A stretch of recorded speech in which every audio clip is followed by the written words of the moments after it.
Um, all right, so I have the official introduction to our program for the benefit of our viewing audience. Okay, so welcome. My name is Mike McGuire. I'm a professor here of communications here at Moraine Valley Community College. Today, I'm here with students from Composition 2, a course that introduces students to college-level research and writing. College-level research writing. To some, that may sound like a rather dull enterprise, rife with long hours, isolated in the bowels of a college library, sitting glossy-eyed, basked in the glow of a computer screen, spiraling aimlessly down the rabbit hole of an academic database.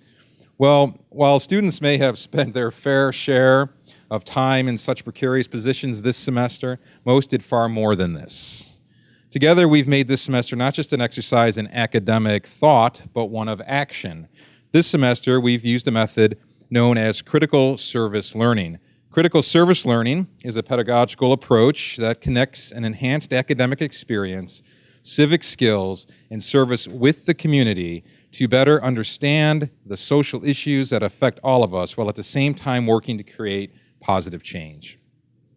Rather than limit ourselves to the typical confines of classroom, library, and the digital web, students this semester have collectively partnered with 23 separate community nonprofit agencies as a way of conducting fieldwork research alongside experts in fields ranging from food insecurity, disability rights, early childhood education, elder care, animal welfare, immigrant rights, homelessness and housing, cancer support, ecological restoration, and extreme global poverty. I don't think I left anybody out.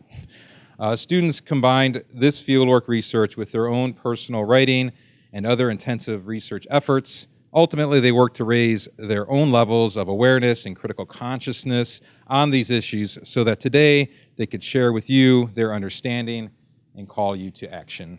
Please listen carefully to these speakers today with an open mind and an open heart as they weave together their stories of self, a story of us, and most significantly, the story of now. One day I was scrolling on the internet on my Facebook newsfeed, and I came across this video of a guy who was boiling water.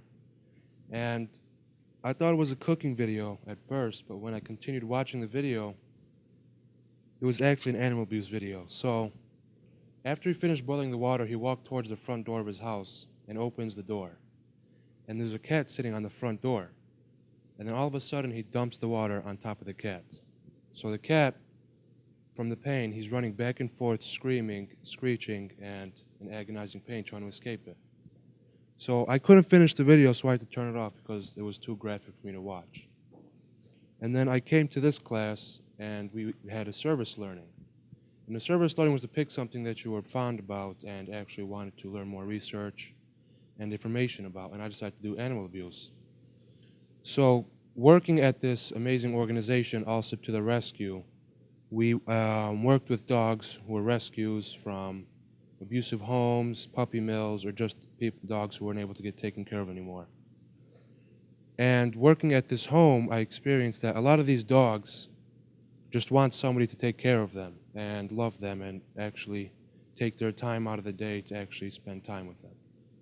And learning this, I decided to do a lot of research on animal abuse and finding out that it's not just happening in our community, it's happening all around the world. And it's up to us to actually go out there and find something to help this cause. So what I did was I went to this center, and in this center we were working with the dogs, walking them. And when we were walking them, we were actually spending time with these dogs and seeing what these dogs, you experienced what these dogs actually wanted to just give out to the people. There were some dogs in there who were in their little cages for at least some dogs for like 5 months. Nobody even wants them because people who abuse them to the point where they're not that attractive to the people who want to come to the adoption center. So for this cause, some of these centers who are actually working with the dogs are just working solely off of donations and have no money income from the community and on what they're getting from their sales. They put all of it back into the center to where they can help provide for the other animals in the care. So I want you, if you guys can, go on to this website.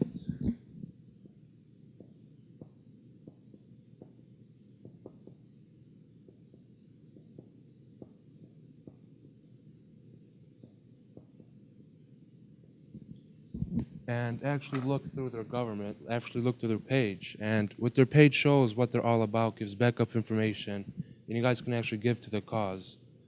If you guys can give at least a dollar helps a lot. It's actually a dollar that they didn't have before. So, thank you. Hello, my name is Abdullah. My story starts out with me overseas, and when I was in elementary school, right? I was playing with my cousins in my grandfather's house. His house is like down a hill, so we got it's like there's a lot of animals, and it's Jordan. There's animals everywhere in the streets. We were playing together until we got tired and we wanted to go get something to drink. We're going up the hill and we see these kids playing, holding knives and throwing it at a dog. The dog was doing nothing to them, it just stood there. I got mad and I wanted to get revenge for the dog, stop them. But someone beat me there before I could get there. Another guy, he stopped the kids from attacking the dog and scared them off. I went to thank him, but I saw him pick up one of the knives they left behind on the floor. He got really close to the dog and then like stabbed it in the back, like um like a doctor does with a scalpel. Um, I thought he was trying to kill the dog, so I pushed him. Turned out he was pulling something out of the dog. It was kind of like a parasite that was making the dog bleed. He actually saved the dog's life. So I was really happy about that. There was someone that actually cared about an animal that was being abused and in the end saved it. That dog turned out to have a family of puppies. So that was a very good thing that the puppies didn't lose their mom. So you're wondering why I'm talking about a dog being abused, why I care so much about animals. Ever since I was a kid, I've always had an animal with me. A turtle, a fish, a bird, a chicken, even a lizard once. I've never been without an animal. Animals are like the joy of my life. So when I got into Com 102, my teacher started talking about animal abuse, different things like that. I could not like could not believe so many people do that. Like, how could they hurt animals? I've never seen an animal hurt someone before. So I researched it all. And seeing animals being abused was one of the most hurtful things I've ever had to see. So I'm asking, as an animal lover, that you watch out for animals. Be the people are that talk out for them, because the animals can't talk for themselves. try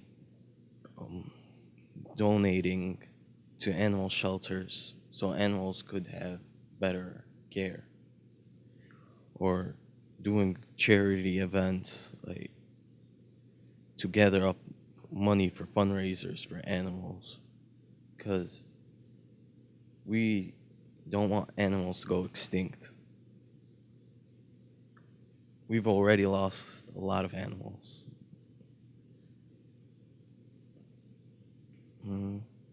That is all for today. Hi everyone, I'm Anna. My story begins one summer that my parents decided they were gonna travel and we were gonna come to Chicago.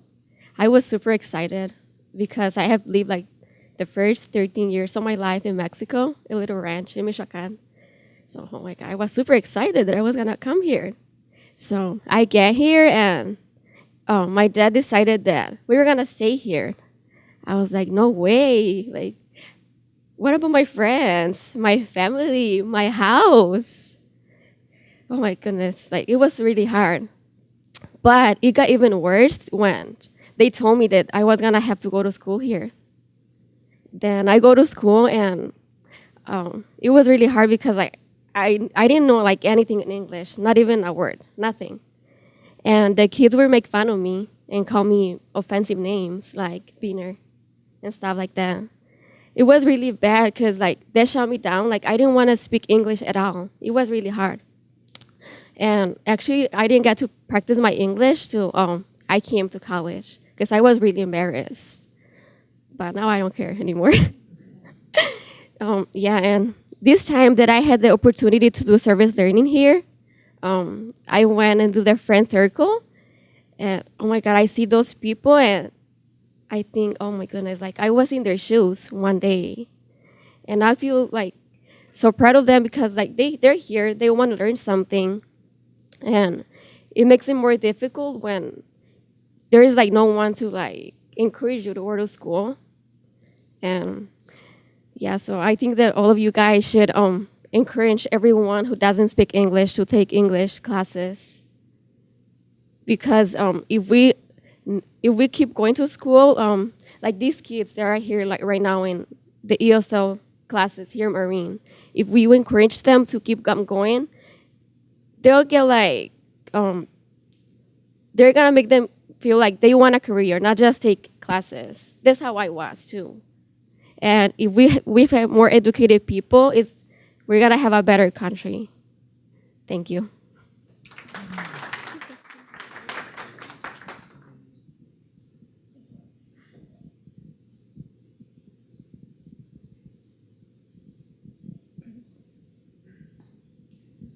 Hello guys, my name is Cindy, and today we'll talk to you guys about animal abuse. Bless you. All right, so my story of self starts off with when I was in 8th grade. I was an 8th grader, and my father was picking me up from school. Sure, he pulls up in the front door, and I see someone sitting on the passenger seat. On that passenger seat, I see that this person has his eyes bloodshot red. As I'm approaching the car, I am afraid, and I look at my dog. I look at this person, and I know that he was beaten. This person was beaten. So I go to the back seat, and as I'm sitting down, I'm afraid to ask my dad what happened to this person. So once I get to the car, I examine his body, and he was beaten. He was thrown down the stairs, and looks like there was chain marks on him. So you guys are probably asking me, who's this person who's sitting on the passenger seat of my father's car? It was my dog. It was a American Blue Nose Pit Bull. He was a puppy at the time. Since I was in 8th grade, it's like a childhood dog to me. And I examined him. He was beaten with chains, thrown down the stairs, all because my dad was trying to teach my pit bull how to sit. And the way that my dad thought that he could train my dog, since he was a pit bull, he thought these dogs need tough love and tough training. And because he was not sitting properly, my dad got really frustrated with him, kicked him down the stairs, chained him with almost like those chains, those very metal chains, and hit him, like just beat him back to back to back. So my dog was really hurt, and his eyes were bloodshot red. You can tell that he had blood, like his blood with circles were busted in his eyes. Ever since that's my story of self. I felt like this was my childhood dog. If this was happening in my own personal home, I needed to do something else by the other dogs that were getting beat. There's other dogs that are getting beat by children, younger children in their own household that we do not know about. If this is happening in my house, I feel like I should have gotten out and helped all the other animals that were being abused. There is two types of abuse that go on. One is intentional. That's when you personally like abuse your dog, hit your dog, and just, like personal physical abuse. The other one is intentional, when you just don't nurture your dog, don't give them the health that they need, and don't provide them with care such as vets or give them food. So those two types of abuse also, since there's two types of abuse, it goes on every day that we don't see, and it could be behind doors. I want you guys to see that just because we don't see it and these animals are not able to speak out, maybe we can speak out for them. We should speak out for them. There is a website that I went on. I'm pretty sure you guys have seen the commercials to it. It's the American Human Society, where they show the dogs that are sad and cry, and you guys want to cry while you do that. So if you guys want to go on there, American. On this website, you guys can donate, volunteer, and help out. We also do have LSIP to the Rescue that I was a part of the service learning. In that service learning circle, we were able to interact with the dogs, give them love, and maybe perhaps later on, these dogs, if we interact with these dogs, they could find a foster home for someone to care for them and love them. Some of these dogs that I was interacting with, give me 1 second.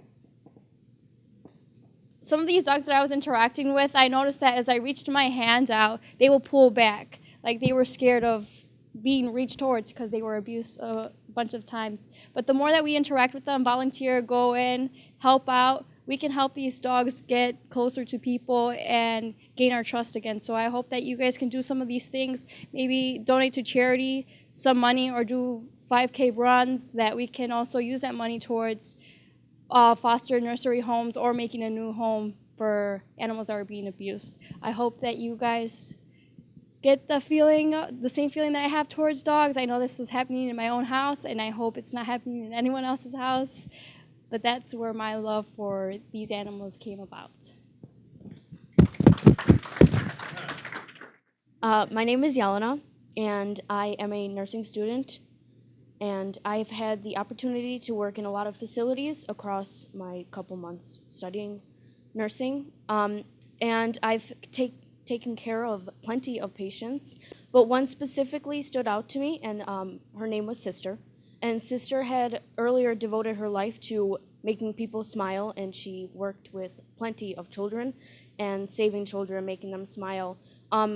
She did smile for quite a while, up until she was just recently diagnosed with breast cancer. And Sister now, when I was taking care of her, I had not seen her smile once. That woman was extremely depressed, and she would sit there alone day after day that I had taken care of her, all by herself. She never smiled, ever. I tried my hardest to make her smile, and I think something that kind of didn't make her smile anymore was that no one came and talked to her. No one visited her. No one sent her anything. No one was really there for her. And her family couldn't afford to take care of her either, so that's why she was by herself all the time. Sister did have cancer, like I said, and she had to take herself to all her chemotherapy appointments, all of her radiation therapy appointments, and that could be very troubling for someone who is suffering cancer by themselves. So this is why Sister had touched me so dearly, and that what pushed me to work with cancer this semester. And I worked with a facility called Phil's Friends, and I fell in love with Phil's Friends when I went there. It was a very happy environment, and their main goal was to make people suffering with cancer smile and feel that there's people there for them and that people do support them while they are suffering with cancer. Now I thought, why couldn't I wish Sister had this, why couldn't Sister have received a care package, which Phil's Friends does make, and receive a card from Phil's Friends So I thought that this would be great to devote more time to Phil's Friends, and that is why I am here today. I'm here to ask you to go to Phil's Friends with me. Every few months, I would like to take a trip to Phil's Friends, and you all can come with me. And not only that, but I would like to donate to Phil's Friends every month or so, and you guys can do that with me. I will give you if you want to. You can contact me, and we can deliver those items. All items, though, must be new and unused due to the immune system is not as strong as ours of cancer patients. So make sure that anything that if you do donate are new and unused, and items that we need now and that I would like you to help me donate are baseball caps, $5 gift cards to Family Christian stores, blankets for women, and puzzle books, and those they are in need now. So we need to go now. We need to act now. So that I'm asking you all to do with me. All right, so my story started when I was a freshman in high school. So my mom sent me to the local grocery store one day. It was snowing. I was around 30 degrees outside. So as I'm going to the grocery store, I noticed this black and white dog outside this house. He's having the time of his life. I was standing around watching him play in the snow. He was just so energetic. So then I left towards the grocery store to do what I had to do. So then after I'm coming back, I didn't see the dog anymore. So as I'm going back to my house, I noticed this strange sound behind me. As I turn around, I know something jumped at me, hit my knees, and I fell down with the groceries and everything. Turns out it was the same black dog that I saw when I was heading towards the grocery store. As he knocked me down, I was kind of upset. He made me spill all my groceries and everything. So then I went inside upset, and then I noticed that he was still outside my house. So then I decided to go take him back to where I last saw him. Turns out that he didn't belong to that household or any of the households near that grocery store. So then I ended up taking him back to my house. I called the cops to see if anyone stated a missing dog, and I also made flyers to see if anyone would come for the dog. After a few days, no one came, and we just ended up adopting him. We named him Rocco. During the first week we adopted Rocco, I noticed some strange behaviors he was having. One of those was that when I would broom the house, he would crawl to a corner, he would run to a corner and begin to whimper, like I was hurting him or something. And then the second strange behavior was that he wouldn't let anyone touch his stomach.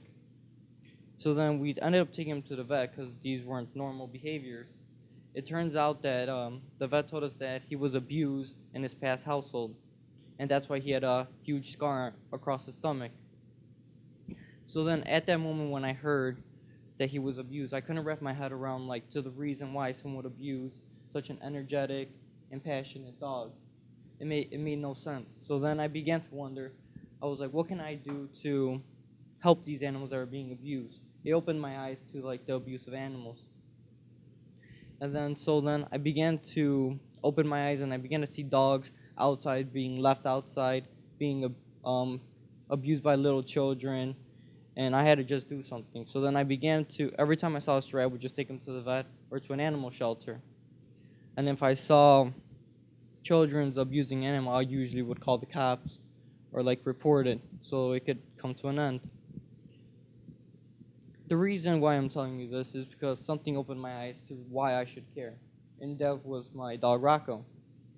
But another reason why we should all care about dogs, or animals in general, is that they just give us so much. They're all loving, compassion. They feel the exact same feelings as humans, so we should treat them as humans. The only difference is that they can't talk, they can't communicate, they can't tell us when something is wrong. We have to take the responsibility to protect them, to care for them like we would do with any small child. So then what you could do to stop this abuse, the first thing you could do is just spread awareness in general. Spreading awareness, getting the word out, can stop thousands of dogs or animals from being abused. The second thing is you can go to your local animal shelter, help out there, interact with the animals that were abused so you could get them social again, so they can be adopted, because no one wants any mean dog. The third thing is that you could go to if you don't have any time to do the above, you could go to the Illinois legislation and read the bill HB 317 and give your support towards it. Because this bill would take a small amount of money from people in Illinois' taxes, and it would fund no-kill animal shelters and give them the proper funds that they need to bring in more animals and treat more animals. So it's time for us to step up to the plate and make a change, and that's all. Thanks. Hi everyone, I'm Kelly. So as you may know, cancer is everywhere, whether you are watching TV and you see it in the news, or maybe you see a TV commercial, or maybe you have a loved one who has been diagnosed with the illness. According to the American Cancer Society, cancer is so common that 1 million individuals in the United States would be diagnosed this year with cancer. Back in 2007, my mom was diagnosed with breast cancer, and in that same year, my parents were going through a divorce. So she didn't have too much support except from her own kids. But one story that stuck out to me throughout her battle with breast cancer was when she put the divorce on hold and decided to go in for her mastectomy. It was a couple days before Christmas Eve, and we thought that we would not see my mom on Christmas.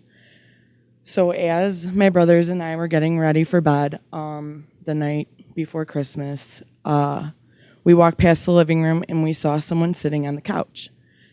So we walked in and we saw it was my mom, and she was able to come home and spend the holidays with us.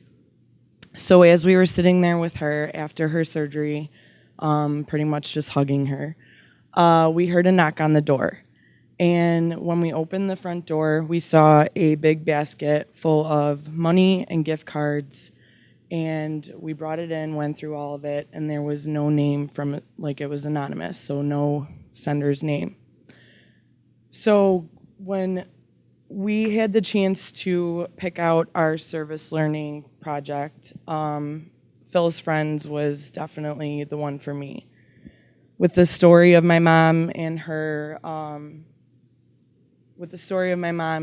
the Christmas gift, it was just very easy to pick Phil's Friends because it's a nonprofit organization that makes care packages and cards of hope for people who have been diagnosed with cancer and need the support. So you may be asking, who is Phil?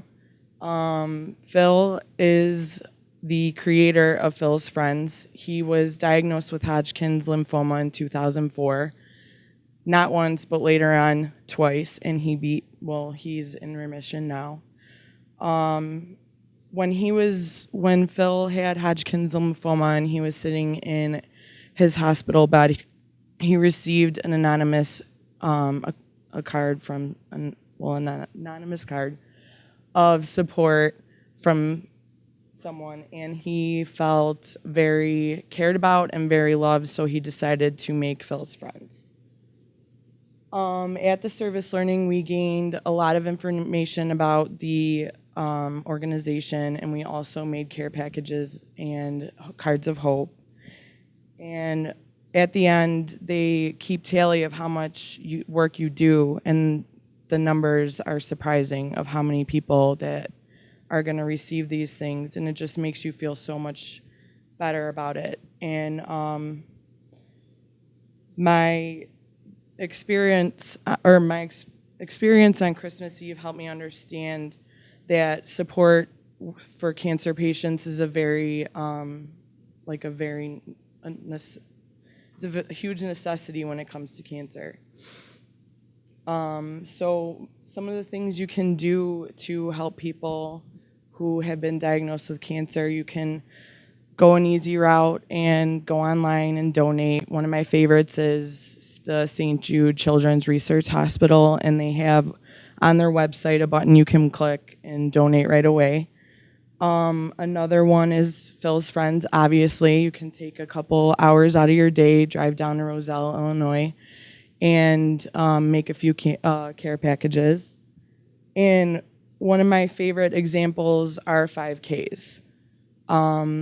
There are a handful of 5Ks in the Chicagoland area. I actually did one yesterday. The American Brain Tumor Association held one at Soldier Field. And we do that every year because my aunt passed away from brain cancer, and we actually raised $7,000 as a team. So that's a lot of money that can go to cancer research. Let's see. I love the idea of raising as much money as possible, because if it weren't for the progressiveness in cancer research, then my mom wouldn't be a 10-year survivor this year.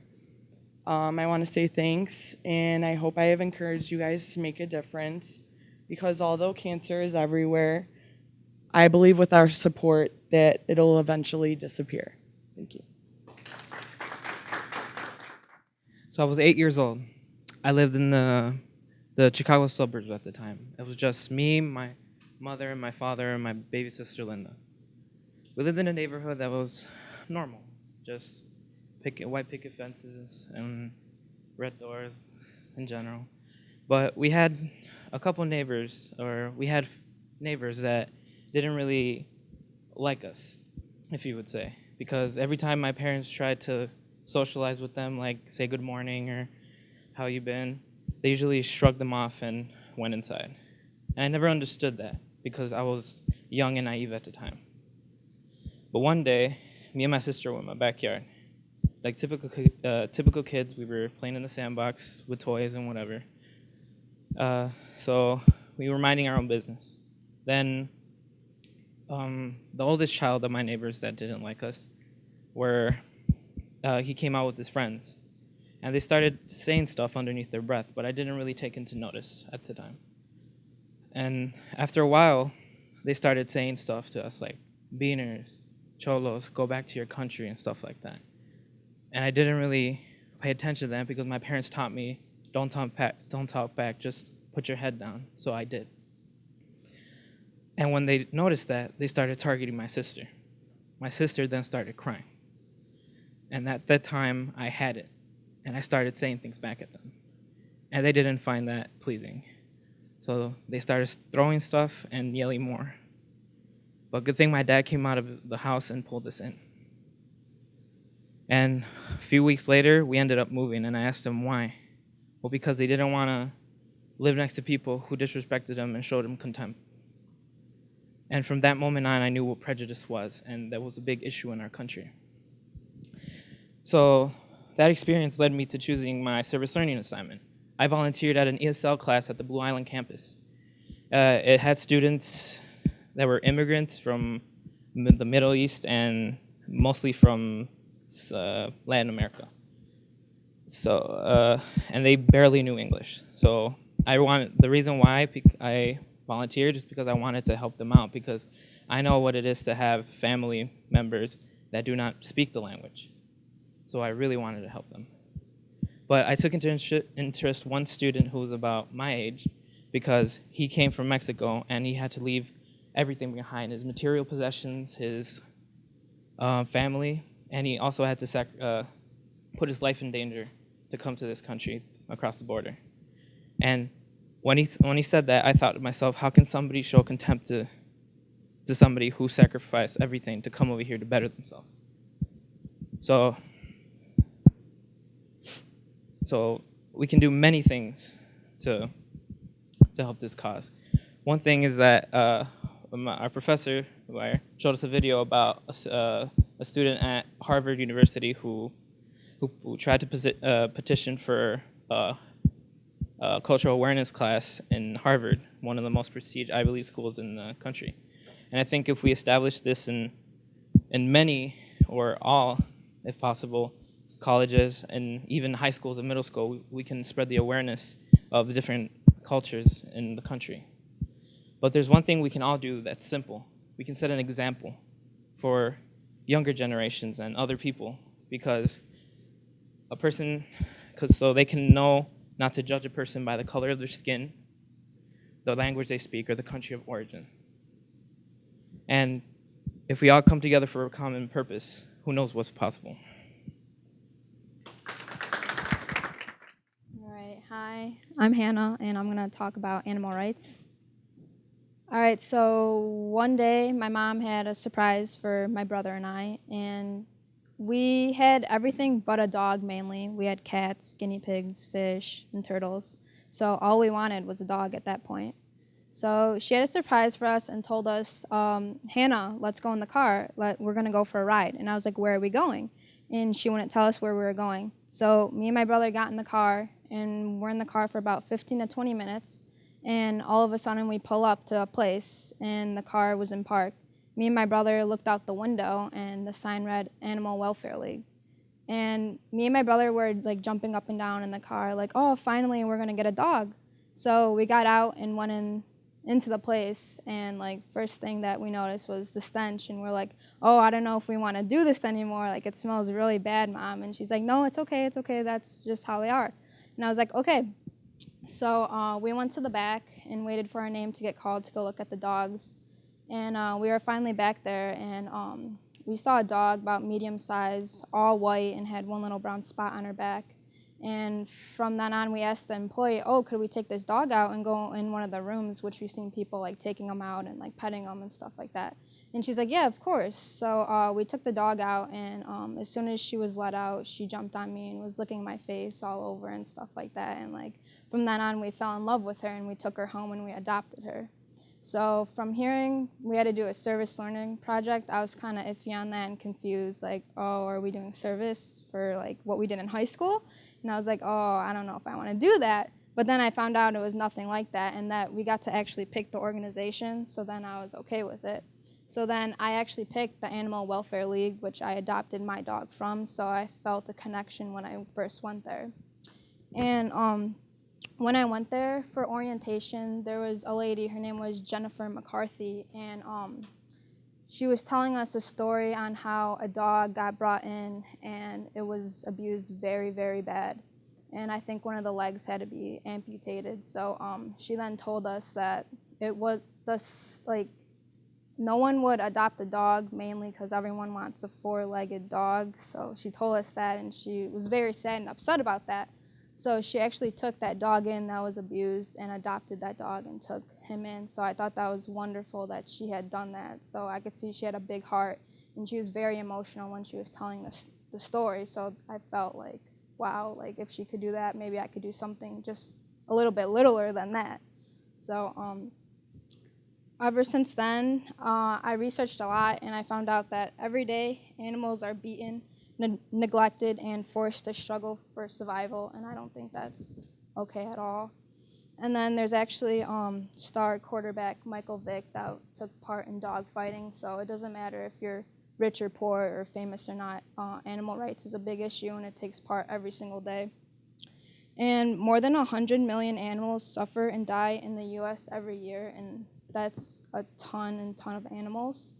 So what we could do today would be volunteering at local animal shelters. And I know all of us have the internet and smartphones and stuff, so you could look that up. And it's very easy to find animal shelters over here, like All Sip to the Rescue and Animal Welfare League, so they're very close. And then actually donating money would be another great thing. You don't have to do the hands-on stuff, so you could donate as little as $1 to anywhere.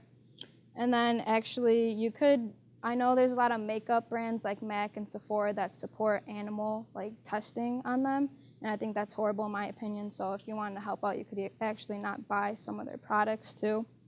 And then lastly, if you hear or see any animals, like I see a lot of stray cats on the street or something, you could actually call animal control and just let them know about that, and you might just save an animal's life from doing that. Thanks. Okay. Let me clear my throat. Sorry. Okay. My name is Brianna. I will be talking to you today about cancer and how people should be able to support people who are dealing with it. About maybe 5 years ago, my grandma was diagnosed with breast cancer, and it was very devastating because my family is well, at the time they weren't very joined. They were conflicts between like brothers and sisters, like fights that they had here and there. And then I felt by them being in conflict, my grandma did not have the right amount of support that she deserved and that she needed while going through her time of need. I felt that my mom was pretty much the only person that was taking her to her appointments, that was always there for her, along with my mother.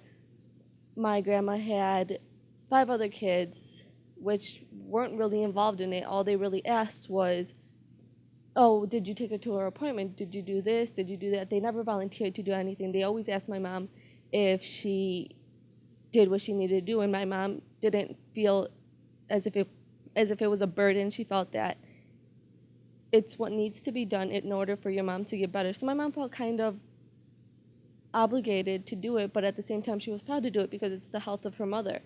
So I just feel that support within cancer patients is a big deal, because just one little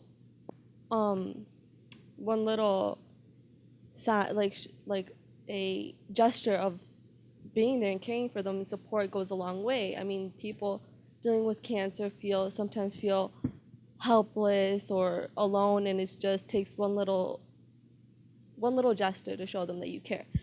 So taking my course taking COM 102, we had to do a service learning project, and what I chose to do is Phil's Friends, and I felt that that was the organization that clashed better with myself, because I know what it is to have a family member that has cancer and does not have the right support that they deserve. Phil's Friends is an organization that is there to show people that they are cared about, that they will be supported with them. Phil's Friends is an organization that I know that they send care packages and they send cards. Not only do they send like a card just for that day, they do follow-ups with the cancer patients, and until they do not want to receive the cards anymore, or maybe they're in remission and they feel that they don't need the cards anymore. But I just feel that Phil's Friends does a very great job at showing their support throughout their whole journey.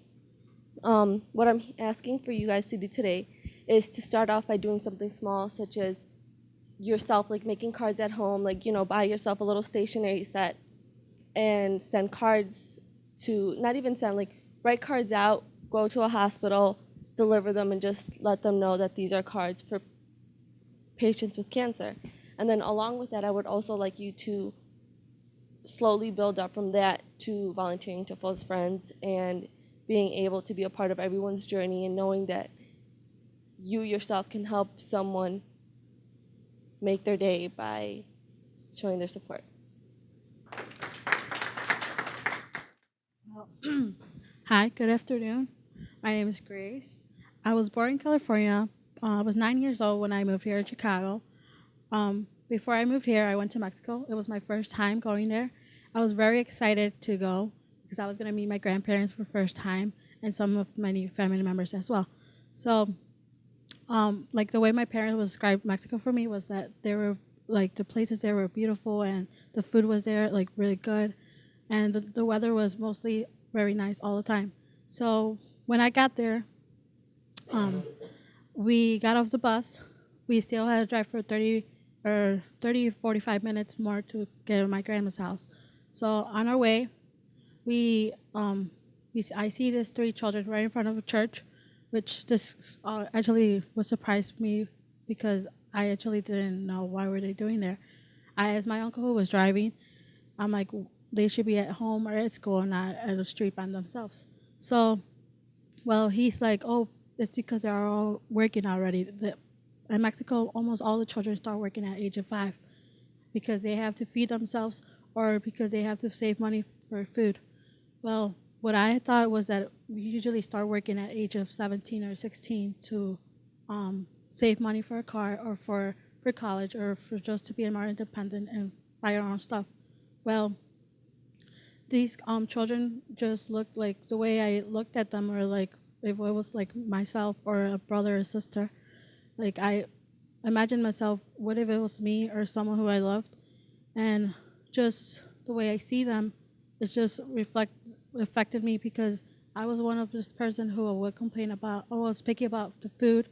I would like ask my mom to make me something else after she has made me already something to eat, and I would just not eat something that because I didn't like to eat any kind of food. Like I was really picky, so I imagine like what if like it was me and by that time age of 5 they should be enjoying their childhood, not working because they're suffering for they don't have nothing to eat. So well, I want to tell you, like I believe that anyone here has felt hungry.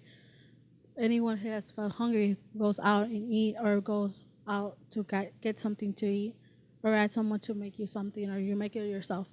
Well, um, now imagine you felt this way almost all the time and you didn't have money or any food to eat. So currently currently it's estimated that over 1.5 million people live less than $1 a day, therefore are unable to buy enough to keep them healthy.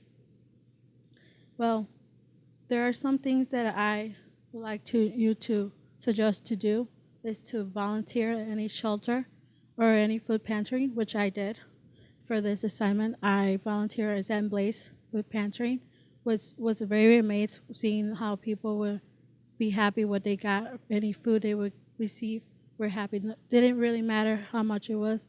They were really thankful and respect each other and everything, which it made me realize that we should be blessed what we have now, not complain what we don't have. And I also suggest you to, if you don't have time to spend time at a shelter or any food pantry, you can actually donate at a local food pantry or a shelter that's close to you.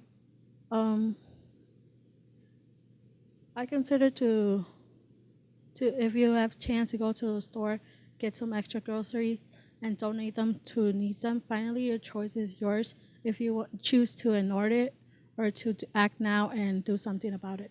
Thank you. Hi, I'm Sophie, and I'm here to talk to you about child poverty and education. And I'm going to start off with a story that might not seem to be completely to do with childhood poverty, but I promise it'll get there. My sophomore year, I met a girl named Angel. She joined the dive team with me, and I noticed immediately that there was something not normal. She wouldn't talk to anyone. Angel was completely shut down. She didn't let anyone in. She decided that she wasn't worth the time of anyone else. Seeing that, I knew I had to do something. I knew that wouldn't develop healthily. I knew that she needed help.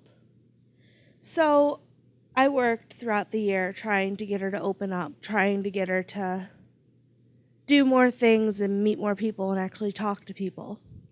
And it worked to a degree, but it took one situation to fix it.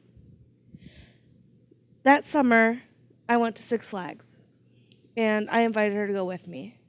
I wasn't sure if she would accept, but she did because of everything else I'd been doing to help her throughout the year. And while we were waiting in line, she was humming a show tune from marching band. And the guy behind us in line decided to tell her to shut up because she was annoying him. So I turned around and I looked at the woman that this guy was with and told her, "You must be so proud standing beside someone that would make fun of a teenage girl that is so much younger than this guy you're with." And they immediately left the line.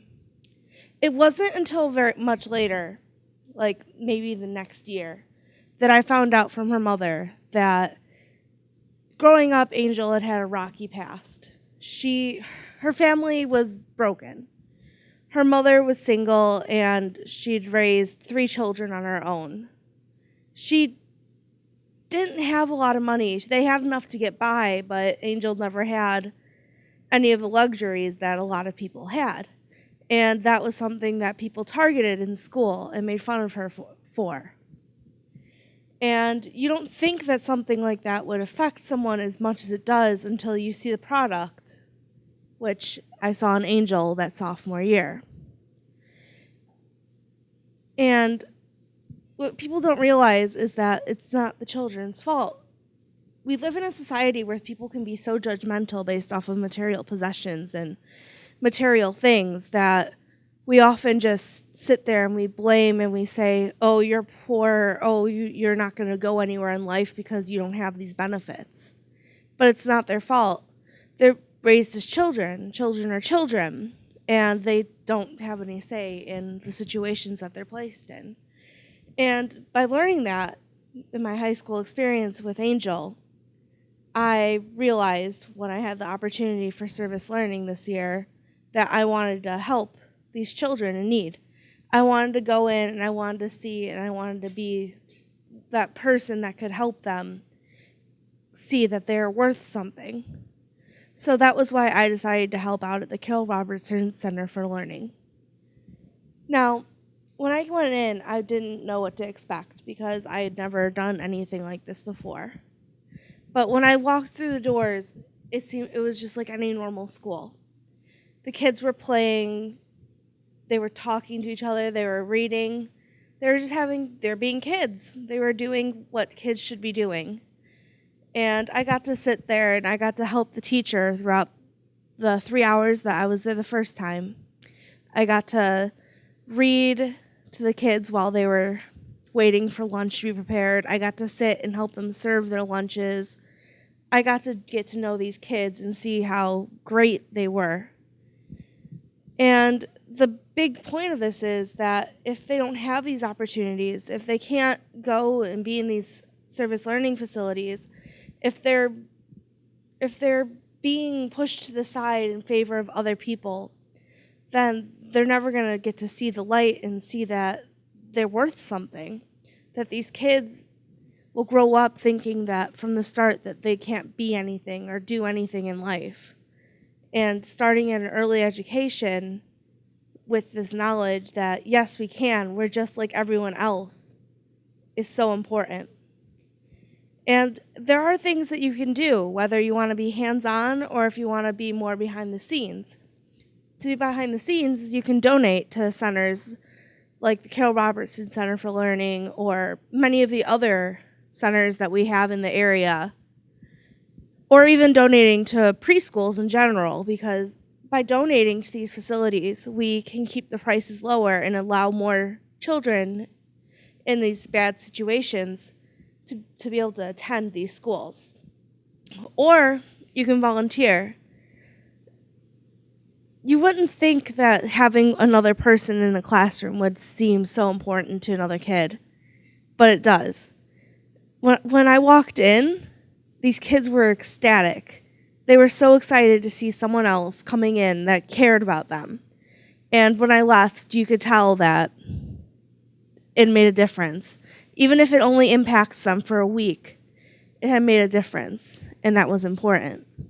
Because ultimately, they're children, and if there's anything that you can do to help children, you should go for it. Imagine being trapped in a desert with no food, no water, and nothing to do. How would you feel, and what would you do? Well, many of the homeless animals in Pakistan felt exactly that. When I was 13 years old, I went with my dad back to his home country of Pakistan. And it was a beautiful country for me. Like the buildings and everything, the houses over there were pretty nice. But one thing that really bothered me were the amount of homeless animals over there. And, that made me felt like really bad. And I wanted to help them. So what I did was after every meal I had, I used to save a little food on the side. And I used to go out and give them the extra food to the animals. And it made me happy that, I was actually helping the animals and giving them food. So 5 years later, I came into a writing class, Com 102, and my professor McGuire told me that we all have to do service learning. And when I saw an animal shelter in the packet, it brought back memories of when I was back in Pakistan. So I decided to do that, and I went to an organization called Al Sub to the Rescue. And even though they did not have the similar conditions of the animals in Pakistan, which were being homeless and stuff, they still were abused and they still were pretty much neglected over there. So I went to play with them, walked them, and I saw they were all happy, and I felt like I was making a small difference. And talking to people over there, they said that they agreed with me that animal cruelty and animal welfare is not a local problem, it's a global problem. So why should you guys care about animal cruelty and animal welfare? Animals have feelings, you know. When you play with a dog and when you, I don't know, play fetch with a dog, they wag their tails, look at you, and they're all active and stuff. So imagine a human. We should treat animals like humans because animals have feelings and stuff. And some stuff you can do to help is you can volunteer at a local animal shelter. I volunteered at LSF to the Rescue, and their website is still over here, lsftotherescue.gov, and you can .org, and you can contact their local leader, whose name is Cindy, and you can ask that you want to volunteer. Also, if you don't have time for volunteering, you can donate like $1 or $2. Every dollar helps you. So in this speech, you know, I talked about why I care about animals and why should you guys care and what you guys can do to help. Thanks.